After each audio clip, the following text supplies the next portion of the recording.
welcome to the Learning Experience powered by CAST. I'm one of your hosts, Kelly Suding. And I'm Luis Perez. And I'm Brian Dean. We are three educators here ready to break down barriers until learning has no limits. Let's do this.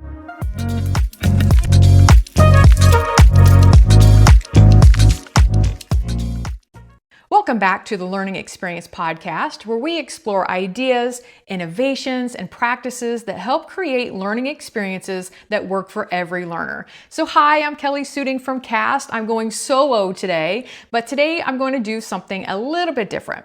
So recently, two of my colleagues, Christine Fox, who is our Chief Growth and Innovation Officer, and fellow professional learning specialist, Niel Albero, joined host David Cicero on EduTalk Radio for a really fantastic conversation about universal design for learning, accessibility, and why learner variability should be at the center of how we design learning experiences. Now, if you've ever looked around a classroom and thought, wow, every learner here is completely different, congratulations. You've already discovered one of the foundational ideas behind UDL. In fact, one of our favorite reminders from this conversation is that there really is no such thing as an average learner. Every brain is unique, much like our fingerprints. In this episode, Christine and Niel explore how accessibility isn't something we add later as a fix. Instead, it's something we can design for from the very beginning. They discuss learner variability, student agency, and how UDL helps us anticipate barriers before learners even encounter them. So whether you're an educator, an instructional designer, a school leader, or simply someone passionate about creating more inclusive learning environments, I think you'll find plenty of ideas to take back into your own practice. So grab your favorite beverage, settle in, and enjoy this special syndicated episode of the Learning Experience podcast featuring EduTalk Radio's conversation with Christine Fox and Niel Albero. So let's jump in. I'm David Cicero, and this is EduTalk Radio. Now, over a few episodes so far, we've been exploring a common theme from different angles. Alexander Kopelman challenged us to think about who children are becoming beyond achievement. Jen Perry challenged us to think about relationships, belonging, and understanding the students sitting in front of us. Now, taken together, those conversations raise an important question. If we truly believe learners are unique, variable, and deserving of meaningful opportunities, how should we design learning environments that reflect that belief?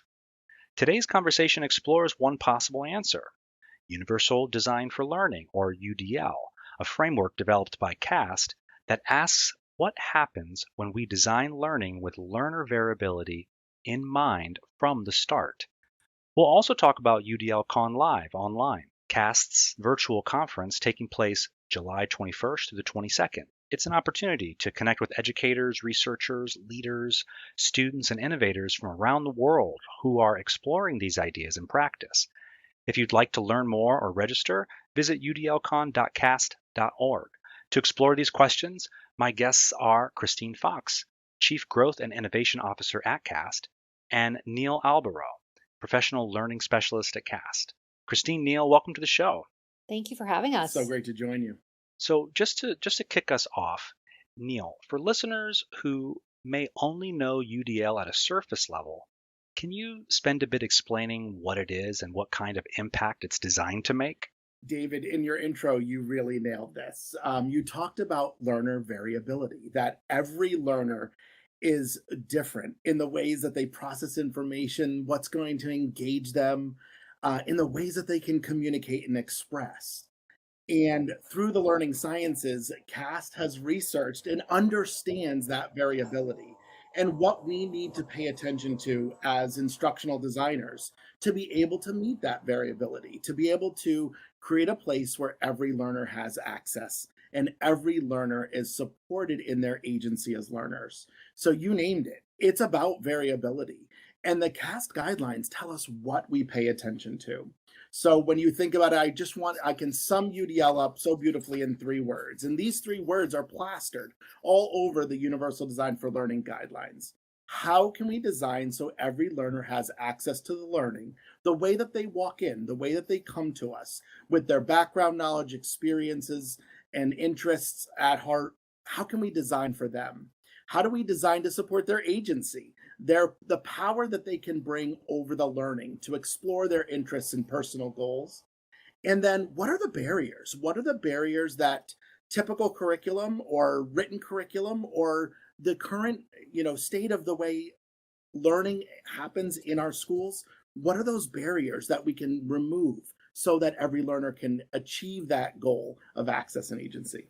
Interesting framework. It almost sounds like if I'm learning this correctly from you, we as educators are embracing that variability, and that in turn allows them to embrace it as well. Now, UDL has been around for decades, and Christine, I'm gonna ask you this one.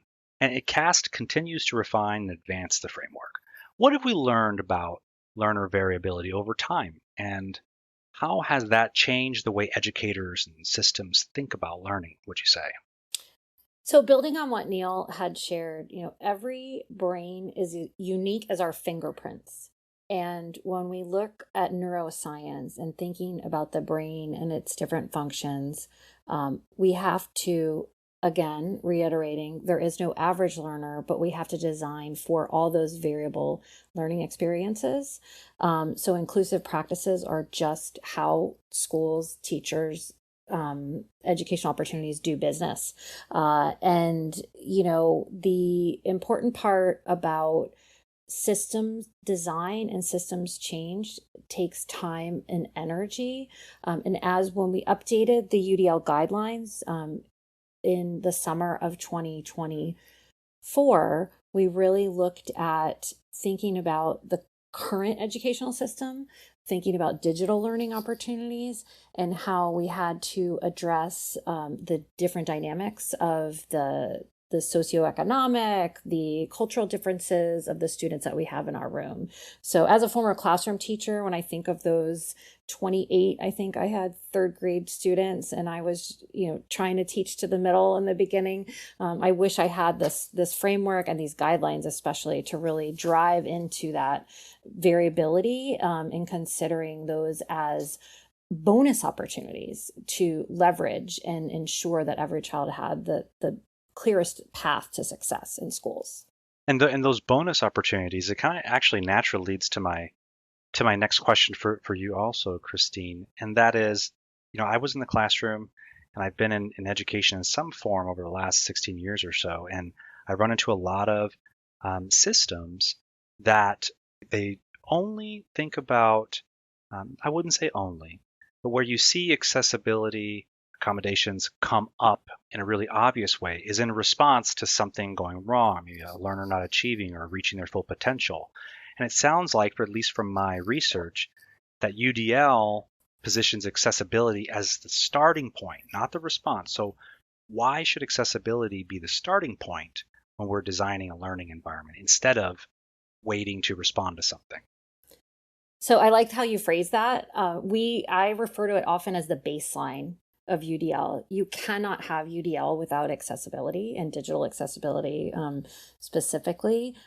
You can have accessibility without UDL, right? But we need that accessibility. And in today's day and age where most students have access to some type of device through their homes or through school, we're all customizing all the time, right? So it might be necessary assistive technology for a student with an IEP that they're able to use text to speech because of any specific accommodation, like a reactive potentially accommodation. But there might be other students, whether it's dyslexia, ADHD, or just personal preference, where listening to the text can be more powerful for them. And school systems have the opportunity. Most devices and or browsers have such features built in, or they're purchasing some add-on features of assistive technologies for some students, but it can very seamlessly be provided to all students. If the three of us had our phones next to each other, we probably would have different font size, different background color. We'll have the volume at a different level. And these are just ways that we are making our own accommodations for how we best learn and interact with content. And that's where school systems have that opportunity to design digital learning environments that are accessible to all, regardless of an IEP or 504, but addressing that variability as a norm.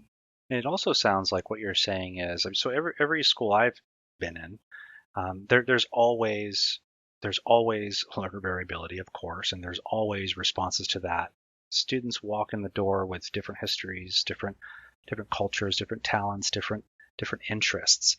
And like I mentioned before, we usually do things in response to those things. But it sounds like what you're saying is there's an even greater opportunity today because of technology and frameworks and tools that we can actually start that at the outset, and create an environment where all students within their variability can flourish instead of maybe just a handful of outliers. Is that what you're also getting at? Absolutely. And, at one time when certain tech features or accessibility features were limited to those that had a specific disability, now those features, just like, texting on your phone was an accessibility feature, and everyone realized what a great opportunity this would be. So, being able to provide those options is an incredible way to have folks blossom. An example could even be a student that needs to just voice text and share their ideas because our brain is moving so fast, and then they can organize them and type them out. So this digital learning space has really opened up new opportunities and new options for educators and students.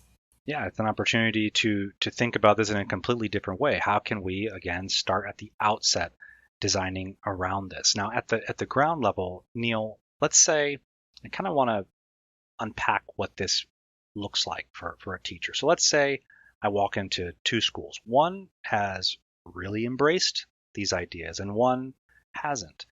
Where would the differences show up first? Maybe in students, classrooms, or somewhere else entirely? Well, let me build on your last conversation, David, with Christine, and just say it starts in the way that we position barriers. And that's what happens when we're proactively designing for accessibility, is that we look at curriculum and not think about what we're going to need to do to make a student be able to get this, but how can we make it most accessible from the outset. So instead of labeling a student as a barrier, we look for barriers in the curriculum. So that's the first thing you would notice. We would notice that administrators and teachers together are thinking about, if a situation arises, what was the barrier that got in the way? Not how we would react to students that weren't successful first. Yeah, we may need to do that. We may need to remediate, or we may need to get some support for students.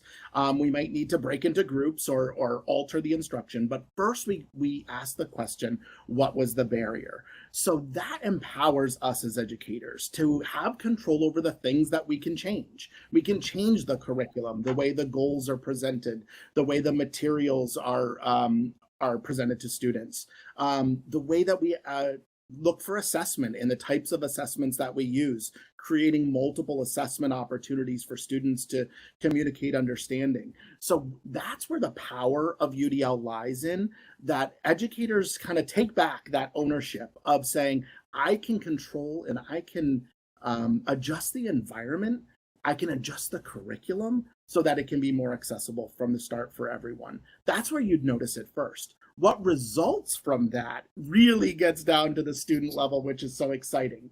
You'll see teachers directing the learning process for students. So oftentimes UDL gets situated with choices and multiple opportunities at the end of a unit to demonstrate understanding. But what we mostly see is teachers saying, what do students need next in the learning process? Might it be they need to find their relevance in this learning? Might it be, wow, they're going to need feedback, or they should do some goal setting and reflection.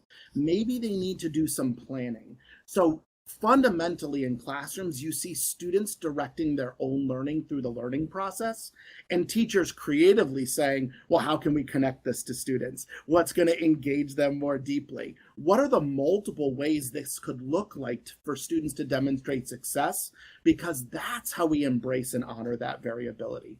So it starts with considering barriers in that conversation, not about what's wrong with learners, but what did we miss in the environment that could be a barrier? Let's problem solve over that. And it results in students controlling that learning process. It's just fundamentally a different conversation that builds student agency and efficacy in their learning.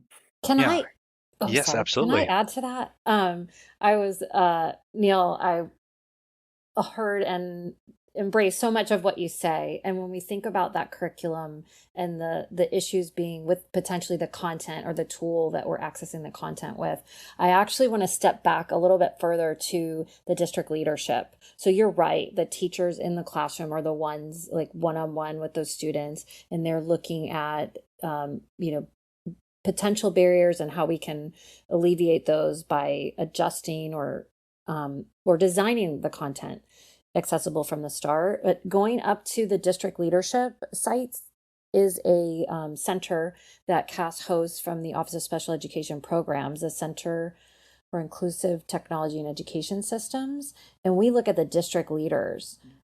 How can you change those procurement processes so the content, the tools, the resources that you're purchasing are accessible and universally designed from the start, so to make the job in the classroom just that much not easy. It's not easy to be a classroom teacher no matter the perfect content that you have, but how can we drive change at a systems level so that that curriculum is less of a barrier in the starting with universally designed and accessible tools and resources.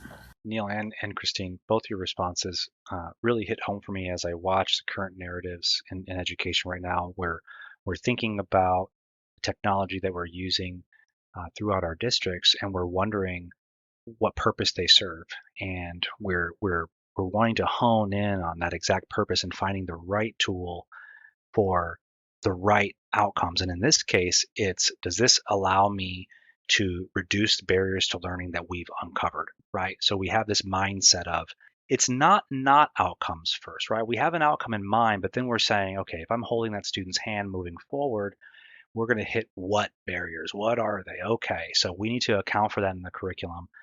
And Christina, I'm so happy that you brought up technologies as well, keeping that lens on as we look to procure tools that we'll be using in our classrooms. I think that is right on, and it's happening when we're thinking about intervention softwares or math or language arts softwares. Keeping that lens on of, hey, learner variability.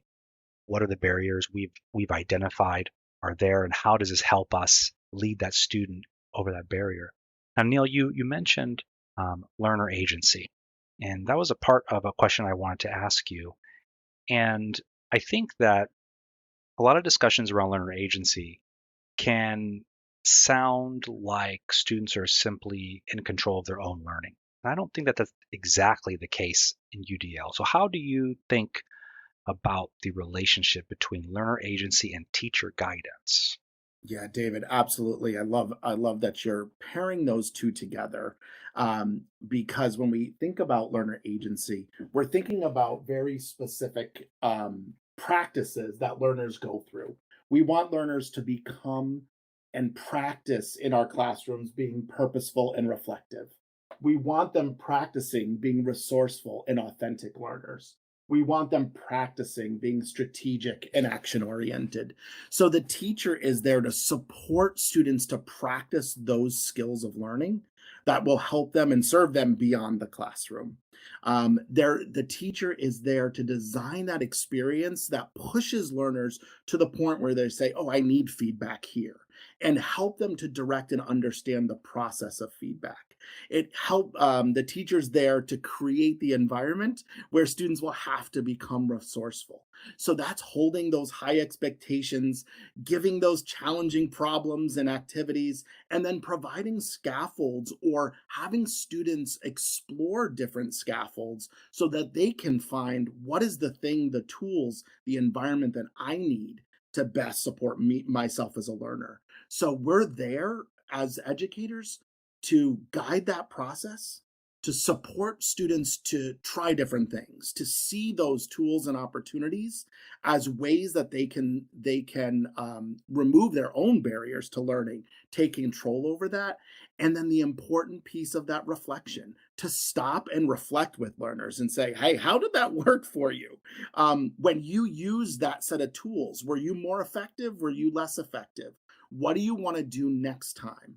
And in turn, we can then start co-designing with our students so that at the outset of learning, they can set a plan where they know where they're going. They know what tools and resources they want to use, and they can then start to direct their own learning, but also take on that own personal reflection as well, not to plow ahead without, stopping to say, how's this learning going for me? So it's so important that our educators are there to design those experiences where students practice those qualities and those practices of learner agency. I love that. And I remember back, I'm studying in college and I'm developing a relationship with a subject. I really think that that's what happens, especially for our teachers in the classroom. They have a love for the subject that they're teaching. They have a love for the content, and they're trying to impart that and share in that experience with their students. And what made me go there in my mind was when you said, and then they can co-design. And that sort of was the cherry on top for me, because as we facilitate what I'm hearing, as we facilitate learners managing their learning, they're able to develop a relationship with the subject, right? They're able to find how they do this math, or how they feel and think, and how social studies, mixes with what they already know and what they'll come to know. And once they have this relationship with that subject, now we can be co-designers. Now we're doing social studies together, and I absolutely love that. Am I right to be inspired in that way, Niel? Am I getting that right? You nailed it, David. You nailed it. And I think when we Okay. talk about variability, we think a lot about the culture that students bring and the different backgrounds, but we don't often stop and talk about the different ways we learn. And that's what comes out. That's what we allow to happen in a classroom that's practicing UDL. We celebrate. So I'll even stop during a lesson and all right, let's do a gallery walk of how each other is taking notes.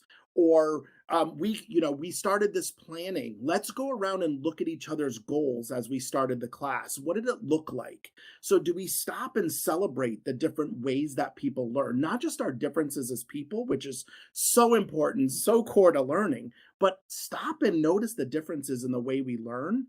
And let's take that on from each other. Let's look and go, oh, wow, I love your system. I like the way that you jot down your homework, or the way that you've organized your resources.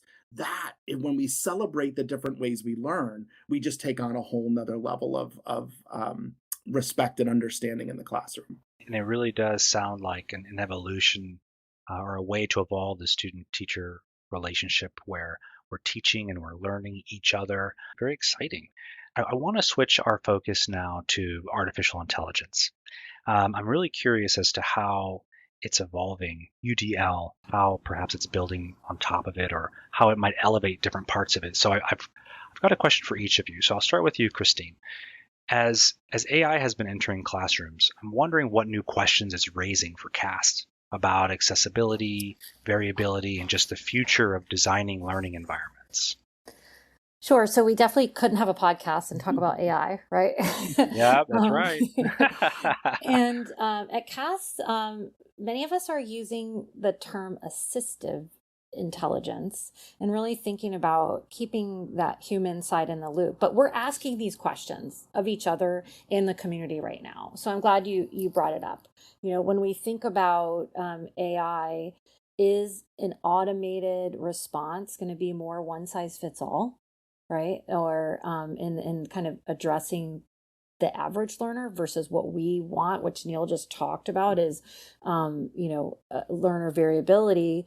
But that learner agency, AI can really empower, right? Because folks can use, or students can use AI in different ways, depending on their needs, their and or preferences, and how they can learn best.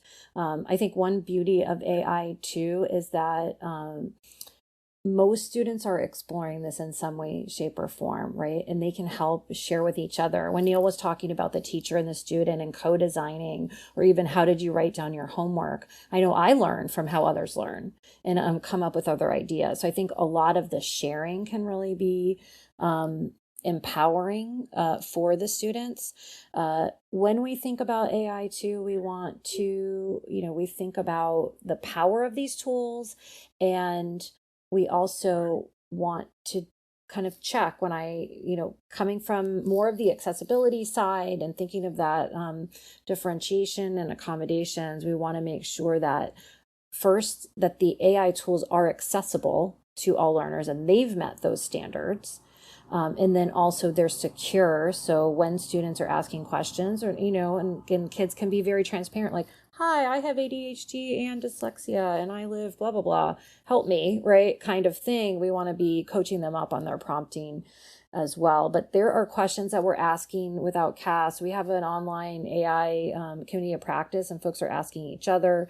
We're constantly exploring opportunities to implement UDL on the teacher side, as well as leveraging the variability and this learner agency for students. When we think about a framework that might be in place, or I've had a number of conversations around this in the past month or two, what I typically find is there's something that we were doing that, yes, AI can assist with, yes, AI can evolve, but we were starting to identify things that we definitely don't want to go away.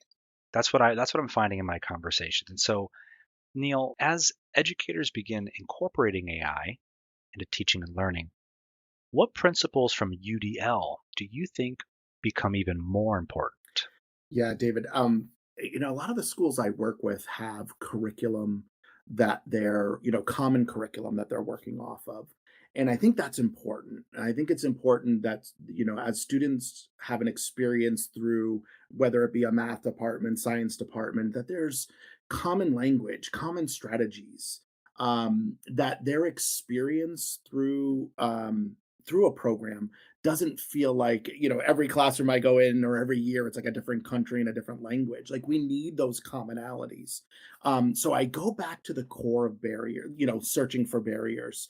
I do a lot of work with teachers on unpacking lessons, thinking about the student experience, and we'll identify all the potential stopping points for a student. And then I've turned to the question, how can AI help us create scaffolds for that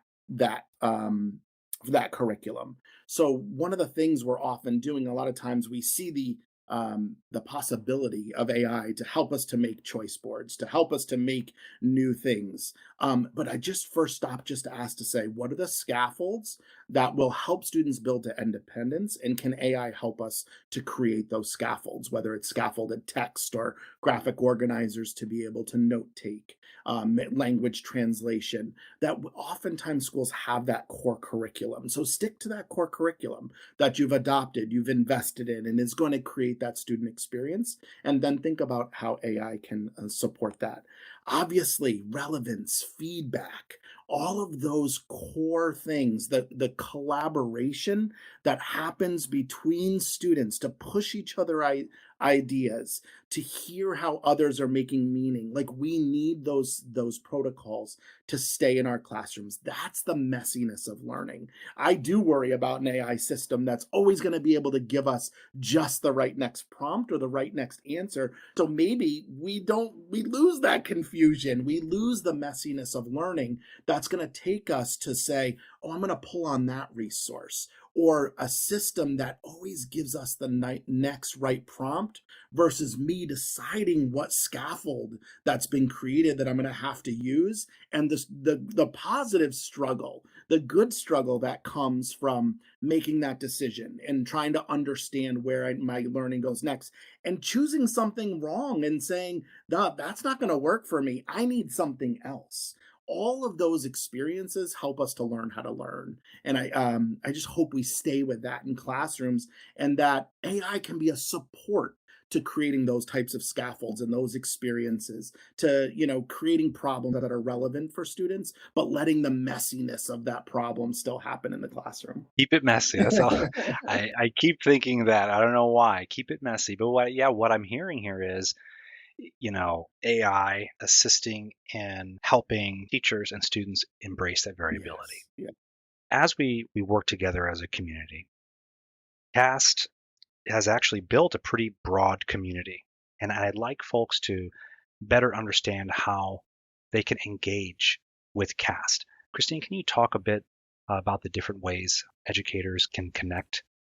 Sure. So you're right. CAST is a very powerful community. I often refer to folks as the UDL groupies, like we're not Swifties, but we're really, I've been at CAST for over 4 years now, and there's so much power in the way folks are willing to connect and share, and CAST really being, the authors of UDL, the guidelines, and maintaining the guidelines, we bring that community together. So we have a variety of opportunities to engage.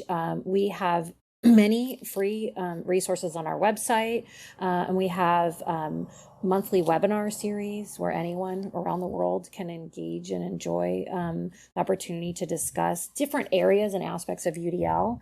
On the accessibility side, we host the center that I mentioned, sites, and that has a community of practice. So folks that want to roll up their sleeves and learn more and talk to others around AT and accessibility, they can join that community of practice. We have the CAST Cafe. That's truly a community-based. It is a topic every month, but otherwise we have our baristas, our staff members that are there to engage and talk and share, and folks have new tools. And then coming up this summer, we have our event, which we're going to talk about, I think, as well. But similar to you, we host a podcast, The Learning Experience. And in that, we engage with the community, and we have different conversations, at least monthly, highlighting UDL, leaders in the field, from K to gray, we like to say at CAST. We go everywhere from pre-K all the way through adult learning, higher ed, and workforce. Awesome. Yeah, I gotta give the Learning Experience a listen. Well, tell us about UDL-Con Live, Christine. It's July 21st to 22nd, right? Yes. So we're live online. This gives opportunity from anyone around the world to participate with us. And teachers in the U.S., we know you're on break. However, this is a great opportunity to leverage some downtime and build up your own professional learning opportunities. With that, we will be kind of half days. We are recording everything. We'll post those recordings. So if you don't want to leave the beach for the full day, but you want to come and hear a keynote or some particular sessions, you can always have access to those recordings for several months. And one day we're starting later in the day and another day early to accommodate, both East Coast and West Coast as well. And with that, I'm really excited to hear from different leaders that I may or may not have with engaged. We have CAST staff, but the community really pushed in. We had, unfortunately, even with online, you do have to limit the number of presentations, but we're having a variety of sessions and workshops focusing on SEL, second language learners in UDL, literacy and math. And I'm most looking forward to, selfishly, a student voices panel. So those students can come and talk about some of the things that they've engaged with that Niel has mentioned in their educational experiences. For folks that may be new to UDL, Niel, what do you think? What experiences at UDL-Con will help turn some of these ideas around UDL into action? What can I walk away with? Yeah, wonderful, David. The challenge, the beauty of UDL as a framework is that it can go anywhere, wherever learning happens, as Christine said. That's the beauty of it. The challenge is, what does it look like in practice? And that's what you'll get at UDL-Con. You're going to get practitioners from all over the world in every different context. And I guarantee you'll find something that is right in your wheelhouse or right connected to your interest. You'll take strategies from there. And I also challenge you to go to something that's different, so that you can take not only potentially some strategies, but the way that people are thinking about UDL. Every context has different barriers. Every context makes you look at the framework in a different way. As someone who travels through schools, all year long, doing learning walks and lesson design studies with teachers and administrators together, every school I go in, I understand a UDL guideline more deeply because of that challenge, because I saw a different set of students with a different curriculum and a different set of circumstances. And that context is what really builds the fullness of our understanding and our practice. So come to hear those stories, see how people are applying all over the world in the different scenarios. You'll leave with a strategy, and you'll leave with a message on how they thought about UDL that might be different than what you're thinking. So that is where I get pushed. That's what I go to. I get to moderate many of the sessions and support from the back end. So I always challenge myself to say, oh, I don't know what that looks like or sounds like. I'm going to go there. And what's my takeaway? My takeaway is always so robust, and it really sets up my learning. I love that we're doing it this summer, because it sets up my learning for the next year. It really shapes my lens and makes me reflect in a different way. Very, very exciting stuff. So I've got the same question for both of you. So we're going to kind of step back a little bit. If educators and leaders are listening today and they decided they're going to take one step towards creating more inclusive learning environments, what would you encourage them to do first? Christine, what would you say first? I would encourage them to think about the fact that we are all only temporarily abled. And in putting ourselves in the shoes of different students, thinking about both their background and their different cognitive and physical abilities and or disabilities, put yourself in their shoes. And then you can really maybe approach that driving for learner agency. Because last year I hurt my foot. I wore a boot. I didn't have to use crutches, but I had to have, different accommodations. And I had to really think about and look at what other people did when they were not able to use their foot in a full way. So in the same way with learning opportunities, I think if we put ourselves in other shoes, we really can kind of address that learner variability and the ability to drive students and all learners, regardless of age, to have that agency so they can be successful in whatever it is they want to do. Niel, what do you think? Christine, you just nailed that, and we didn't plan this at all. I was exactly going to say, stole it. Find out who's the system not working for. So as administrators, who are those teachers that you feel like are disengaging from the profession, who you feel like are struggling? And I don't say struggling because it's their issue, but struggling with the systems that are in place. Let's sit down and talk to them. Let's understand their perspective and their point of view. Then find those students. Who are the students that seem like they're pushing away from our system or pushing against our system? Those are our biggest assets to understand where the design is not working. I'm going to go back to that word barriers. Just take a look at barriers from a different perspective, not to say, wow, they're the reason why there's barriers. To step back and say, let me hear from their perspective about those barriers. And then, of course, reach out to families. Who are those families that we see disconnected? They're going to tell us so much about the systems, the curriculum, the design, the experience through our schools, that we can say, oh, wow, if I'm going to truly be inclusive, it's honoring their voices, honoring the variability that they bring to the table, to say, yes, let's bring you in. Let's learn from you. Let's co-design with you to improve the systems, the curriculum, the education. So in closing, I want to thank Christine and Niel again from CAST for joining us today. If you'd like to learn more about UDL-Con Live Online, taking place July 21st to the 22nd, or register for the event, visit udlcon.cast.org. CAST has also provided Education Talk Radio listeners with a discount code PL10. P as in Paul, L as in Lima, 10. You'll find a link and registration information in the show notes. Thanks for joining us on Education Talk Radio, a part of the B Podcast Network.